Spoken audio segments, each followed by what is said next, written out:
एक समय परमात्मा कबीर जी के भक्त थे, वो कहीं किसी अन्य पहुंच गए, किसी कोई भगतमती बहन थी यानी कोई सेविका थी, उसके वहाँ चले गए। परमात्मा के जाने के बाद ये अपने आप मनमुखी संत भी बन जाते हैं, लेकिन भक्ति करने से थोड़ी बहुत उनके अंदर वो साधु गुण अवश्य आ जाते हैं। उनसे आगे लाभ भले ही ना होता, लेकिन वो आध्यात्मिक मार्ग से परिचित अवश्य होते हैं।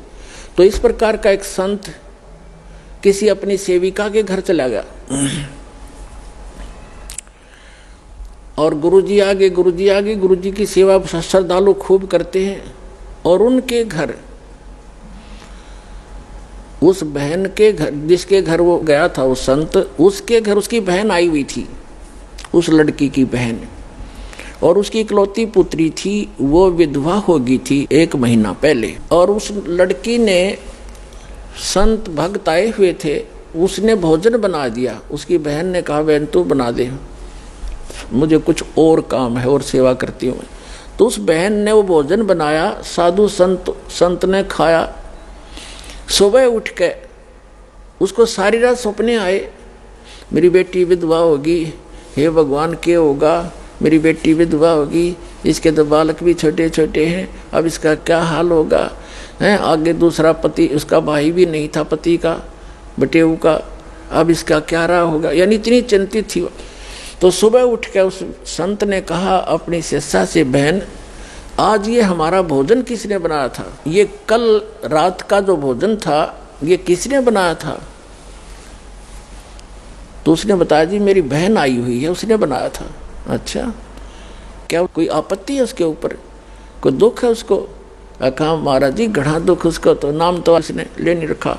उसकी एक बेटी थी और वो विवाह कराया था, 2 बालक छोटे छोटे, उसके पति की मृत्यु होगी, विधवा होगी बेटी, यह बहुत दुखी है। तो पुण्यात्माओं, अब उसके द्वारा बनाए गए वो सोच विचार जो उसके थे उस अन्न में पहुंचे, और उस अन्न को खाने से उस संत भी डिस्टर्ब हो गया। और इसी प्रकार आप इस भक्ति, जैसे बहन बेटियां हैं, अब क्या करती हैं, मोबाइल परमात्मा ने चला दिए और बहुत से सिस्टम ऐसे चल गए हैं। ये इतना सहज मार्ग है पुण्यात्माओं, जैसे आरती करते हो, सुबह का नित्यनेम भी करते हैं, क्योंकि इसमें मानसिक काम नहीं है। जैसे खाना बनाना इस रूटीन है।